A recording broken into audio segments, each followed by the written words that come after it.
A paz do Senhor para você, professor, professora do Discipulando. Esta é a primeira edição do nosso podcast para este segmento do Discipulando. Meu nome é Eli Espínola. Pela graça de Deus, sirvo como professor de jovens no Tempo Central da Assembleia de Deus.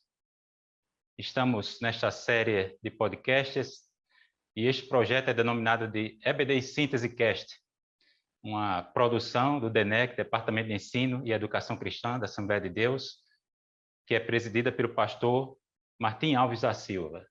Neste momento, eu quero passar aqui a palavra aos nossos professores que também integram esta equipe do Discipulando. Poderíamos começar agora com a professora Celeste Rubinho, por favor. A paz do Senhor. A paz do Senhor a todas, professoras amadas, aos professores, aos meus colegas, a paz do Senhor. Que felicidade estar aqui nesse momento tão desafiador, né, para nós, e um projeto tão pioneiro e maravilhoso como este, né? Meu nome é Celeste, eu sou, pela graça e misericórdia de Deus, sou professora dos Novos Convertidos no Templo Central. E quero aproveitar para agradecer a Deus, primeiramente, pela oportunidade, ao pastor Martim e ao pastor Reinaldo pela confiança. Obrigado, professora Celeste. E o nosso outro integrante, o irmão Douglas Nilson Moraes. Pai do Senhor, querido Eli, irmã Celeste, a você, professor, que vai estar conosco a partir deste encontro, semanalmente, neste momento de aprendizado, de troca de experiência, esperando em Deus que seja um tempo de crescimento para cada um de nós. Eu congrego na Igreja Polo, do setor 4, leciono na classe de jovens e também na classe dos novos convertidos. Obrigado, professor Douglas Nilson. Meus queridos, neste segmento do Discipulando, nós adotamos um currículo que consiste de 4 ciclos. No primeiro ciclo, aliás, para ser interessante explicarmos aqui o que significa currículo, né? O currículo é o conteúdo de um curso, né? E no primeiro ciclo deste curso, né, no primeiro trimestre, melhor dizendo, nós estudamos Jesus e o Reino de Deus. E agora, neste segundo ciclo, estaremos aprendendo sobre crenças cristãs. No terceiro ciclo, estaremos estudando a prática das verdades cristãs. E, por fim, no quarto ciclo, portando uma nova identidade. Neste momento, eu quero fazer aqui a apresentação da revista do segundo ciclo. Ela é comentada pelo autor Marcelo Ferreira, né? Tem como tema Conhecendo as Doutrinas Cristãs. E o público-alvo, como o professor Douglas Nilson e a professora Celeste com o qual eles estão muito acostumados, são os novos convertidos, os nossos discipulandos. E é sempre importante, Douglas Nilson e irmã Celeste, antes do início da aula, o professor ele interagir com os alunos, interagir com os novos na fé, perguntar-lhes como foi a semana, verificar eventualmente quem aniversariou, como está a situação de cada um deles, né? Antes de introduzir o assunto da lição. É muito importante esse contato pessoal, esse acolhimento caloroso. Meus queridos, estaremos aprendendo durante este podcast, esta nossa conversa, sobre fé, o que é crer e a relação entre crer e as principais doutrinas da fé cristã.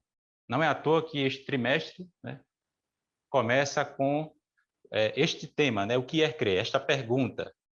É importante nós diferenciarmos ou distinguirmos o que significa o ato de crer, que é o que estaremos estudando nesta oportunidade, e o conteúdo da crença, que é o objeto da crença. No caso, as lições de 2 a 13. Prosseguindo aqui ainda nesta abertura, é importante também você, professor, ou você, professora do Discipulando, identificar e deixar muito claro os objetivos da lição. O que é que estaremos conversando neste podcast? A definição bíblica de fé. Este é o primeiro objetivo. O segundo objetivo, que também se subdivide em alguns aspectos, seriam as dimensões da fé. Nós veremos que a fé ela tem uma dimensão, um componente relacionado à confiança, e um outro componente relacionado à razão, e uma outra parte integrante da fé, ou do crer, ou do confiar, é a confissão. E é muito importante também nós termos em mente uma observação que o autor Paul Tillich faz para não sermos, uma recomendação que ele faz, para que não sejamos reducionistas quando falamos sobre fé. Muitos querem reduzir, digamos, fé simplesmente à vontade de crer. Já outros reduzem fé a sentimento. Quando alguém pergunta o que é fé, não, fé é sentimento. Já há outros que relacionam simplesmente fé com razão. Não, a fé é uma função da existência do indivíduo, do ser humano. E aqui eu estou, a princípio, me referindo à fé natural. Você não pode separar razão, nem sentimento, nem vontade desse centro existencial do homem, né? Essa capacidade de crer, essa inclinação para crer nas coisas. Então, que tenhamos cuidado, né, de pronto já destaco esse aspecto, né? Que a gente não pode usar de uma abordagem reducionista, digamos, excessivamente limitadora sobre o que é fé. Prosseguindo aqui, meus queridos, vamos introduzir nosso assunto, o conceito bíblico de fé. Já na leitura bíblica em classe, nós encontramos um texto. A fé é o firme fundamento das coisas que se esperam, a prova ou a convicção de fatos que não se veem. Este é o conceito bíblico de fé. Mas há também conceitos não bíblicos, que não tem apoio, não tem respaldo nas escrituras. E, por exemplo, alguém poderia até duvidar, mas o ceticismo é uma forma de fé. E existem também concepções heterodoxas sobre fé, um tanto equivocadas e que não estão de acordo com a revelação escriturista. E muitos também confundem fé com superstição. Então, professor, a título de introdução, é importante você sempre partir do conceito do tema e do assunto que vai ser estudado. Você definir o que é definir. Definir é capturar a essência de uma ideia, de um conceito. É conceituar. Também é importante você começar com algumas perguntas. Pois não, professor Douglas? E é interessante também, nesse momento conceitual, apresentar os diferentes tipos de fé, né? Você começou a falar que existe a fé comum, que é uma fé que qualquer pessoa, Sim, em qualquer lugar, pode dizer que tem fé que as coisas vão melhorar diante do contexto que nós estamos vivendo. Tem fé que um parente vai sair de um hospital, mas isso não resulta em salvação. Então, é uma fé comum. Mas existe a fé, que é a temática maior da nossa lição, que é a fé como meio para a salvação. A fé por intermédio de ouvir a palavra, crer e então se render a essa verdade. É a fé como salvação. Mas também, quando nós cremos, existe a fé como fruto do Espírito, né? Que é um ato de fidelidade. É a fidelidade ao Senhor que lhe salvou. Existe também a fé sobrenatural, que é um dom, que aí vai levar aquela pessoa que o Senhor lhe concede ações sobrenaturais por intermédio da fé. Então, esses 4 elementos é importante pontuar para que tanto o novo convertido compreenda essa distinção e se posicione acerca do momento e da fé a qual ele está vivenciando, que é um processo de crescimento a partir do momento que ele se rende a Cristo. Obrigado, professor Douglas Nilson. Professora Celeste, de que outra maneira nós poderíamos introduzir este assunto? Eu falei aqui sobre definições de fé, o Douglas Nilson indicou aqui algumas modalidades ou espécies de fé. O professor pode, de repente, fazer perguntas ao aluno sobre o entendimento particular que ele tem de fé, assim como ele também poderia introduzir o tema fazendo uma prévia sobre o conteúdo, mas de que outra maneira poderíamos aqui indicar ou sugerir para o professor, professora Celeste, do É discipulando? interessante. O tema da lição já é muito interessante porque é uma pergunta, né? O que é crer, né? E a pergunta, eu penso que ela é muito mais desafiadora para um aluno, para uma classe de novos convertidos, do que você, de repente, já vir expondo conceitos muito, muito complexos, né? Eles são necessários para não simplificar demais o tema. No entanto, eles precisam, se eu pudesse chamar, eu diria uma tradução, né? Uma tradução desse tema, né?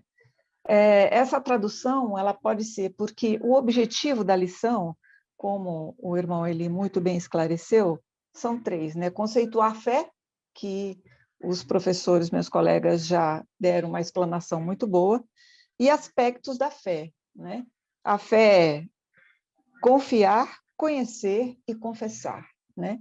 Então, eu acho muito importante numa aula de novos convertidos, onde há uma natural dispersão de ideias, porque é um ambiente novo para ele, é uma temática absurdamente nova, né?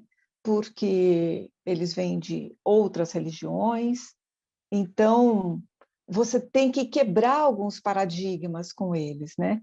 Então, eu acho que um outro caminho é, eu gosto muito de fixar nos objetivos, né? Se eu tenho conhecer, confiar e confessar, eu, eu partiria também, ou destacaria também, você trabalhar etimologicamente a origem dessas palavras, né? Porque elas, para, para o meio cristão, elas se imiscuem, né? Mais ou menos. Mas elas têm funções diferentes, né?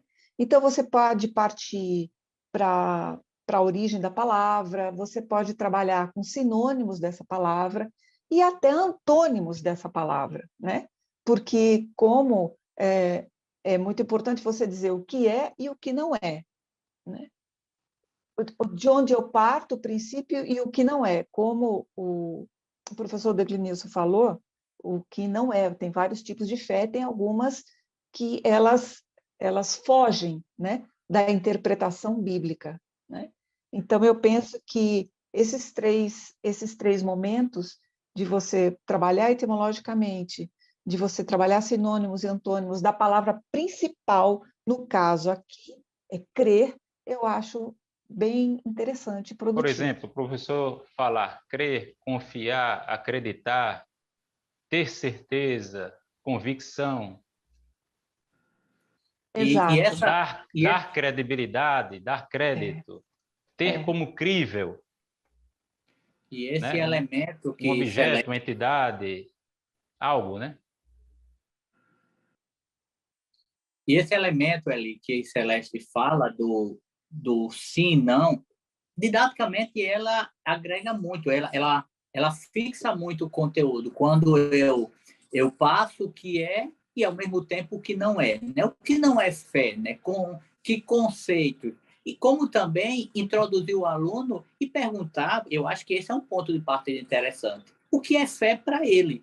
Porque nós sabemos, temos os conceitos fundamentados na palavra, mas nós temos alunos em diversos patamares. Então, quando eu ouço o conceito que ele tem sobre fé, muitas vezes um conceito um pouco místico, muitas vezes um conceito um pouco terreno, é possível nós ajudá-lo a desconstruir esses conceitos, inserindo um conceito fundamentado biblicamente. Então, é bem interessante e didaticamente essa construção, em que o aluno ele participa conceituando e nós vamos junto a ele construindo novos conceitos bíblicos. Pronto, então, perfeito. você, professor ou professora do discipulando, eis aí algumas dicas, né? Formas diferentes com as quais você poderia introduzir essa temática. Agora, já partindo para o primeiro tópico, sobre a relação entre crer e confiar, entre crença e confiança. O interessante é que nós estamos aqui usando já o verbo, né? Verbo implica ação. Não estamos aqui falando sobre entre crença e confiança. Estamos falando sobre crer e confiar. Ou seja, isso diz muito sobre o valor prático do que estamos estudando.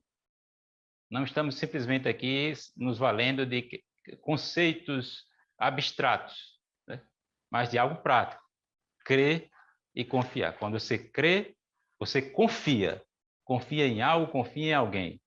Então, a que se deve essa relação entre confiança entre crença e confiança, entre crer e confiar? Aí nós temos o professor que está fazendo uso aqui da revista, né? O primeiro subtópico é confiança cega, ou seja, crer é confiar cegamente em algo ou em alguém? Não, claro que não. O primeiro ponto que eu posso aqui destacar é o fato do ser humano ter sido criado à imagem conforme a semelhança de Deus. O homem ele tem um espírito, né? O espírito é o órgão de comunhão com Deus, e o homem tem uma natureza religiosa. Somente o homem é religioso, se comparado com as demais criaturas. E é no coração do homem. O coração, biblicamente falando, é uma metáfora para os sentimentos, para a razão e para a vontade. No coração do homem, a Bíblia diz, sobre tudo que se deve guardar, guarda o teu coração, porque dele procedem as saídas da vida. É no coração que se encontra a raiz da religiosidade do homem. Seja ele cristão, seja ele não cristão. O homem é um ser incuravelmente religioso. É por isso que ele tende a confiar em algo ou em alguém, e é por isso que, por mais selvagem e rude, troglodita que ele seja, ele vai tratar com superstição alguma coisa, né? Então, essa vocação religiosa, nós fomos criados à imagem de Deus e nós existimos para nos relacionarmos com Deus. Nos relacionarmos com Deus. Nós somos seres também espirituais. Então, isso tem a ver com o que estamos estudando.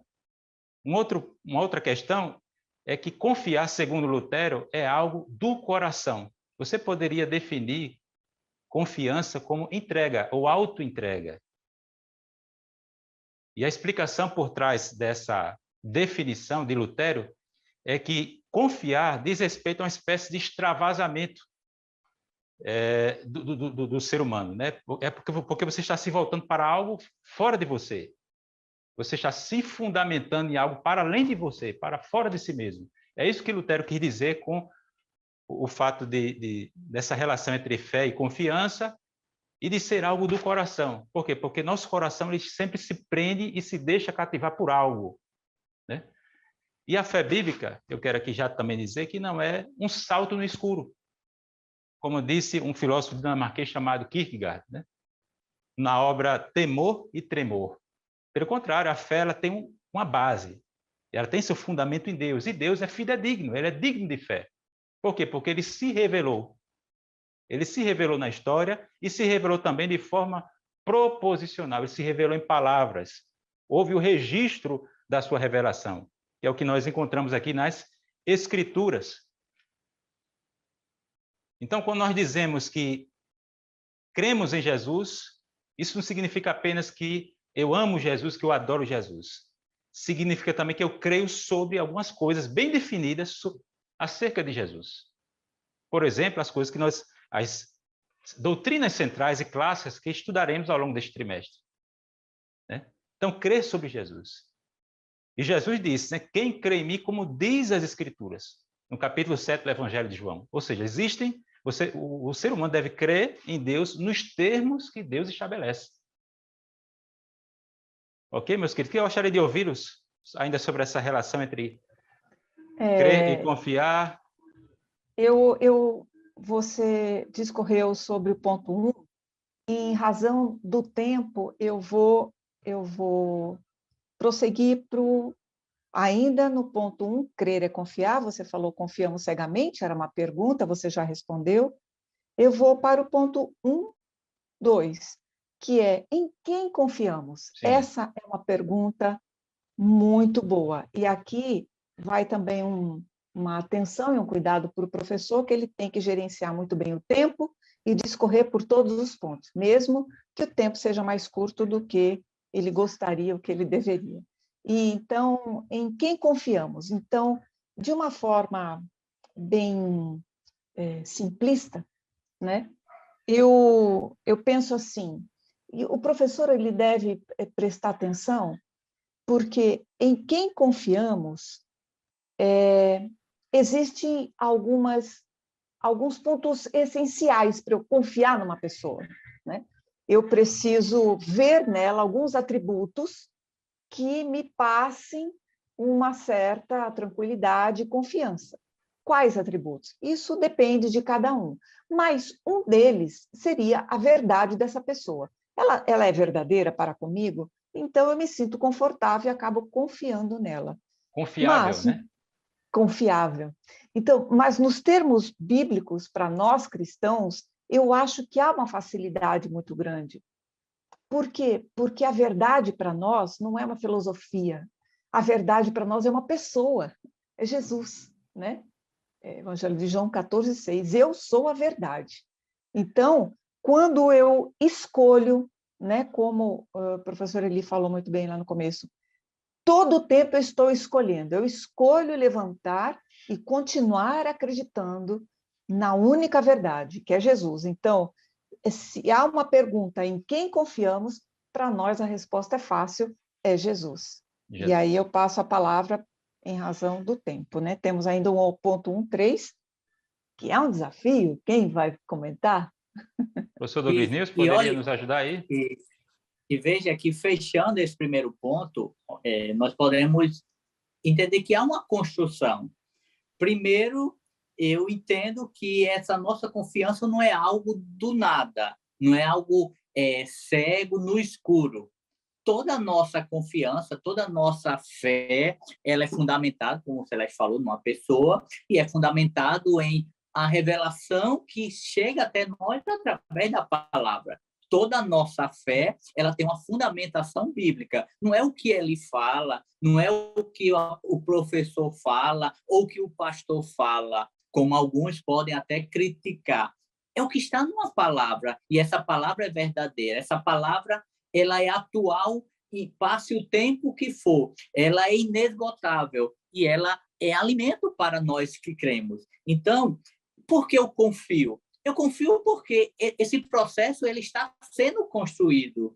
E o que eu tenho que fazer é, se eu entendo que essa confiança não é cega, é fundamentada numa pessoa, se eu entendo que essa pessoa é Jesus Cristo e, segundo a palavra, é gerada uma fé em mim, uma fé que muda o meu ser, muda o meu interior e muda de dentro para fora. Agora eu vou confiar porque eu entendo que isso é verdadeiro e a própria palavra vai me dizer que os fatos desde o Antigo Testamento ele vem se cumprindo. Então não é algo que alguém escreveu e não tem valia, não tem valor, fundamentação. Há verdades que foram escritas há séculos, milhões, centenas de anos, e ele continua real e continua se cumprindo. Então, fecha esse primeiro ponto dizendo que a nossa confiança, o que nos leva a crer, é algo que tem uma fundamentação, essa fundamentação é bíblica. Isso é importante para o professor, porque nós não vamos para a sala de aula para falar de nós. E as minhas experiências, por mais profundas que sejam, ela não necessariamente vai gerar no aluno uma fé, uma confiança. Porque se fosse assim, imagina, todas aquelas pessoas que viram os milagres de Jesus deveriam ser as pessoas mais salvas. E o próprio Jesus faz críticas, porque as pessoas não criam. Então, a palavra é que vai gerar fé. Eu preciso fundamentar a minha aula, a minha fala na palavra. E aí sim, isso vai gerar vida continuamente no coração dos nossos alunos. Eu creio que, nesse aspecto, nós fechamos, e lembrando também que a Bíblia não é um livro que ele está fechado, como alguns creem, que toda a revelação ela já acabou, ela não é para o nosso tempo. A Bíblia é um livro que já tivemos profecias já cumpridas, o próprio Cristo revelado à humanidade, mas nós estamos esperando a volta do nosso Salvador, que, como o Hebreus mesmo diz, um poucochinho de tempo que há de vir virá e não tardará. A qualquer momento ele virá. E esse aluno ele precisa ter essa expectativa para que a sua fé não esteja só voltada nas coisas dessa vida, mas na vida eterna que se consumirá com a vinda de Cristo para nos levar e estar eternamente com ele. Então, eu creio que esse é o desfecho desse primeiro ponto, professor Eli, no que fala acerca do crer é confiar. Obrigado, professor Douglas Nilson. E lembrando, professor importante, professor e professora do Discipulando, nós temos falado aqui sobre fé em Deus, em quem devemos confiar, mas que a confiança não é uma finalidade em si mesma, né? Há aqueles que defendem uma fé na fé. Isso aí é otimismo. Sim. Não estamos falando aqui sobre fé na fé. Estamos falando sobre fé em Deus, né? A fé por isso não que é... o ponto 2 Pois não, professor já é... Desculpa, por isso que o ponto 2 ele vai exatamente complementar o que o irmão está falando, né? Crer é conhecer, a importância de conhecer, que pode ser por intermédio do Espírito Santo ou por intermédio da razão, né? A lição traz esses 2 pontos. Eu posso conhecer pelo Espírito Santo, ou seja, ele me revela, né? Ele que também é uma pessoa, ele é capaz de me revelar, ou por meio da razão. Isso. Não, pode falar. Sobre essa relação entre crer e conhecer, né? Nós temos algumas definições de conhecimento que poderíamos citar aqui, como a de Platão, na obra Teeteto, né? Conhecimento como crença verdadeira e justificada. Mas, diferentemente da cosmovisão grega, no cristianismo, o conhecimento é uma dádiva. A Bíblia diz que a sabedoria ela decorre do temor a Deus. Nós começamos sendo sábios quando tememos a Deus. Ou seja, o conhecimento é algo que nos é dado. Inclusive o conhecimento sobre Deus, né? Ninguém melhor do que o próprio Deus para nos indicar sobre sua natureza, né? É isso que nós queremos dizer com revelação, né? Revelação significa Deus se fazendo manifesto de forma graciosa, porque ele não é obrigado a se revelar. Então, nós temos o conhecimento de Deus. Pois não, professor Douglas Nilson? Não, pode concluir o seu raciocínio aí. Pronto. Então, nós precisamos fazer essa distinção entre um conhecimento segundo outras acepções fora das Escrituras e o conhecimento de acordo com as Escrituras, né? Porque o temor a Deus é o princípio da sabedoria, ou seja, o conhecimento é um dom, o conhecimento é uma dádiva. Esse é o primeiro ponto. Agora, existe alguma relação entre conhecimento e fé, né? Ou seja, se nós verificarmos com mais calma, nós veremos que um componente que a crença é um componente de qualquer conhecimento, né? Você crê necessariamente em tudo que você conhece, tá certo? E nós temos pressupostos, inclusive o não cristão ou o descrente, ele tem pressupostos, né? Por exemplo, o cientista, ele crê no eu, ele crê na existência do eu dele, ele crê em outras mentes ou em outras consciências, ele crê nos entes matemáticos, ele crê nas leis físicas, na existência das leis físicas. O cético, por exemplo, quando ele critica algo, ele já está pressupondo outras crenças alternativas. Ele não quer aceitar as verdades cristãs, mas ele tem suas próprias crenças. Ninguém é esvaziado de crença. Sempre estamos crendo em algo. Até o ateu. O que o ateu faz? O ateu, ou ele idolatra o homem, né, a humanidade, no caso ele seria um humanista, né?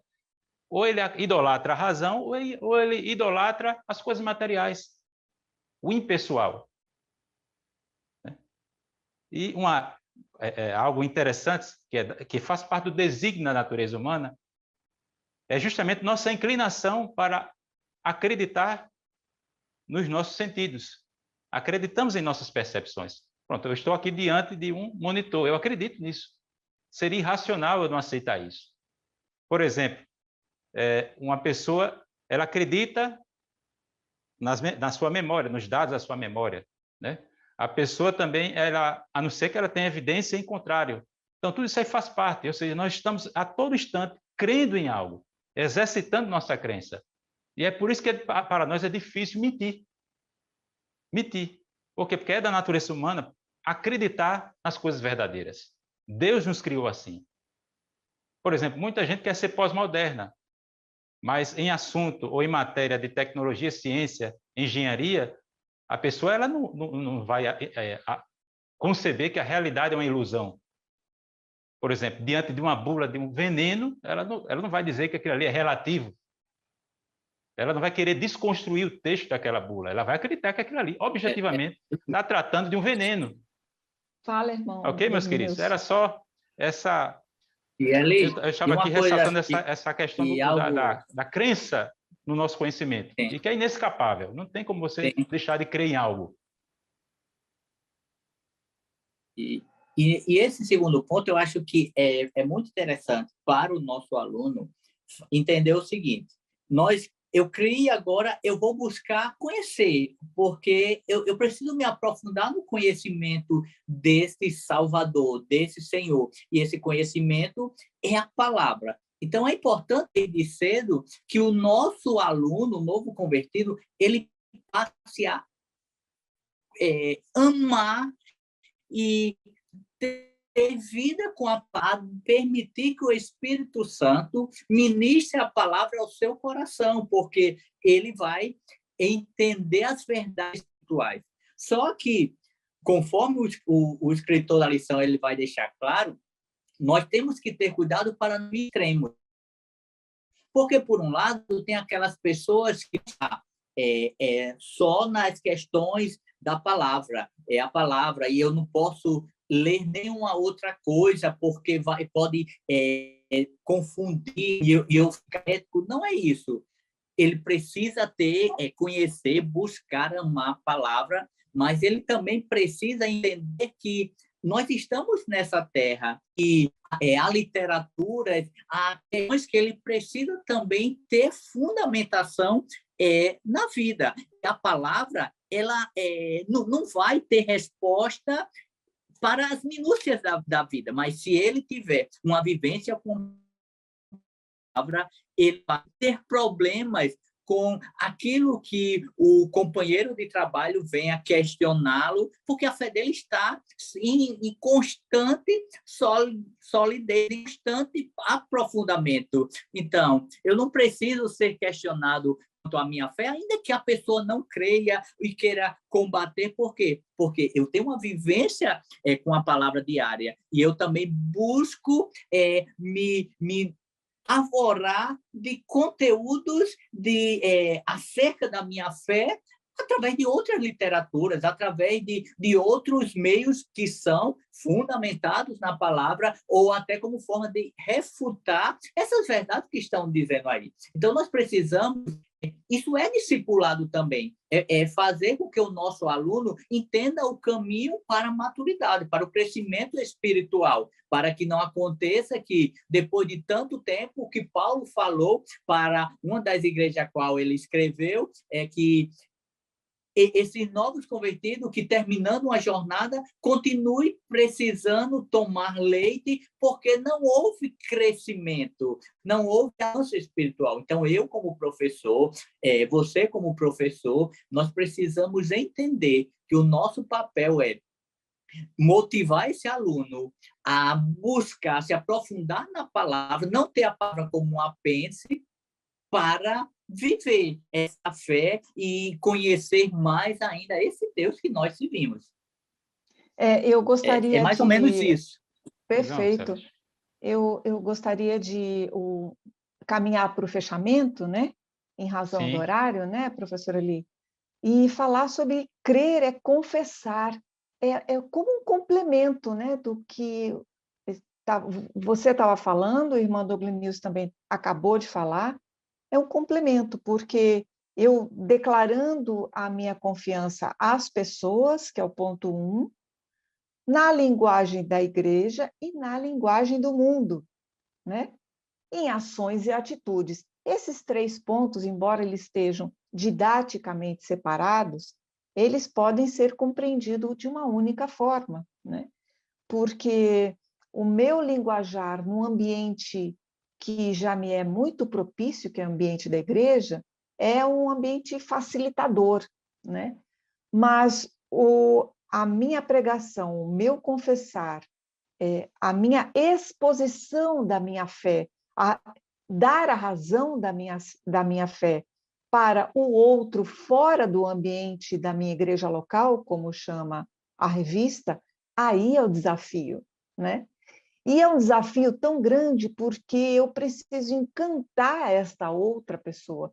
Eu preciso ser o meio, eu sou embaixadora de Cristo, né? A minha responsabilidade é muito grande.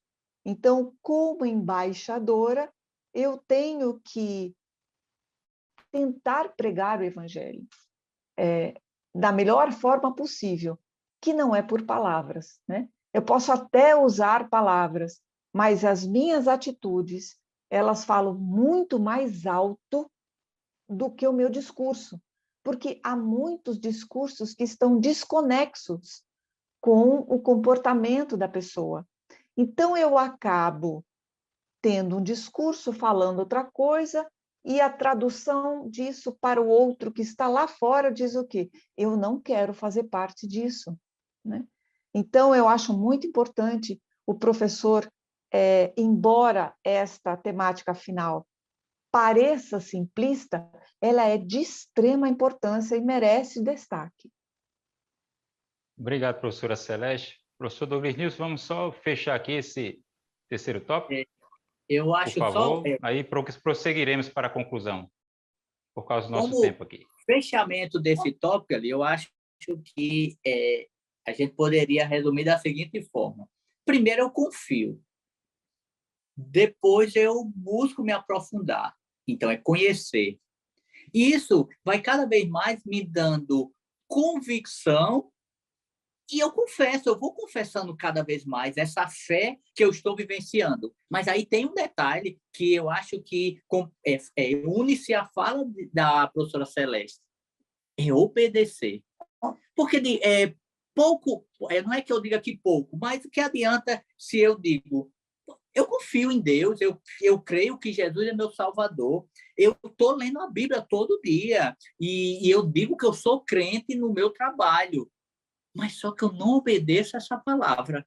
Então, meio que eu estou vivendo uma fé relativizada, eu estou relativizando o que é absoluto na palavra. Eu estou dizendo que eu consigo confiar, aprofundar-me, confessar sem viver. E isso é hipocrisia. Não dá para eu fazer isso. Então, eu preciso deixar isso claro para o aluno, porque ele vai voltar para a sua casa. E aí, o que é que ele vai fazer com esse monte de informações? Praticar. Porque de nada adianta ele chegar no culto da noite sabendo que crer é confiar, crer é conhecer, crer é confessar, e agora ele vai ler mais a Bíblia, ele vai buscar conhecer mais literaturas cristãs, aprender mais, ele quer ser como o professor Eli, como a professora Celeste, mas no final das contas, se ele não obedecer a palavra, como o professor Eli, como a professora Celeste, ou quem quer que seja o professor que está ministrando a ele, ele não está compreendendo, o discipulado dele está sendo ineficaz. Obrigado, professor Douglas Nilson. Vamos aqui caminhando para a conclusão e considerações finais. O professor do discipulando, a professora do discipulando, né, teriam como opções, neste momento final, recapitular os aspectos centrais do que foi estudado, discutido aqui, né, que é o assunto da lição. Lembrando que a verdade cristã, ela é primeiramente objetiva e histórica, ou seja, Deus se revelou na história. A história é o palco da revelação de Deus. Somente depois é que a fé, essa verdade cristã que eu incorporo, da qual eu me aproprio, né, ela se torna subjetiva e experimental. E como o professor Douglas Wilson falou, eu creio para entender, ou seja, é uma fé em busca de compreensão. Além dessa relação incondicional de confiança, porque eu não tenho uma relação de barganha de confiança com Deus. Não, é uma relação graciosa. Deus não tem obrigações para comigo, eu que devo obediência a Deus. Então, temos falado aqui sobre a fé do ponto de vista da confiança, do ponto de vista do conhecimento e também do ponto de vista da vivência. Uma fé verdadeira, ou seja, aquela que é respaldada na palavra e que resulta em mudança de vida. E uma vida, claro, transformada, ela é sal da terra. E o que o sal faz? Ele impede a degeneração, a corrupção, assim como ele ressalta o que há de melhor naquele meio em que ele está inserido. É isso que nós precisamos, né? De crentes com a fé verdadeira, respaldada nas Escrituras. Então, meus queridos, eu estou aqui já caminhando para nossas considerações finais e eu gostaria de deixar essa frase para o professor, né? Não, e que ele reproduza e replique isso junto à sua classe. Não se envergonha da fé evangélica. E ali, nesse aspecto, eu queria sugerir uma literatura que é bem pertinente ao tema. É um livreto do John Stott, que tem o tema Crer Também Pensar. Eu acho que é um livro bem oportuno para professores que queira entender melhor. Ele vai fazer o resumo da obra, vai dizer assim, olha, nós não podemos ser cristãos que está muito ligado a eventos ou a experiências, mas nós precisamos ter uma fé fundamentada nas Escrituras. Então, eu entendo que esse livro ele é bem pertinente para essa lição, para o professor e até mesmo para alguns alunos que queiram, em algum momento, se aprofundar mais sobre a temática. E, ao longo do nosso trimestre, livros dessa natureza vão ser bem oportuno e bem fortalecedor para o crescimento do professor na construção da sua aula. Certamente existem outras literaturas, você e a professora Celeste também podem corroborar com isso, mas eu lembrei desse livro porque o título tem muito a ver com o tema da nossa lição. Pronto, obrigado, professor Douglas Wilson. Eu vou deixar para depois, em função do tempo, a minha dica literária. Professora Celeste, suas considerações finais? Por favor. Gostaria de agradecer, importante, professor e professora, que não é a quantidade de informação, né? Nós procuramos aqui pincelar e cada um se esmerou ao máximo para trazer pontos relevantes, né? E você, com tudo isso, vai adequar tudo que nós falamos ao seu público, ao seu aluno, porque é ele que é importante, né? É importante você passar esse amor pela palavra para ele. O resto vai dar tudo certo. Obrigada a todos, a paz do Senhor. Obrigado, você, professor, você, professora do Discipulando, pela companhia até este momento. Quero aqui, mais uma vez, agradecer aos professores Douglas Nilson e a professora Celeste pela participação e pelo esforço, pelo empenho em acrescentarem tantas informações relevantes neste debate.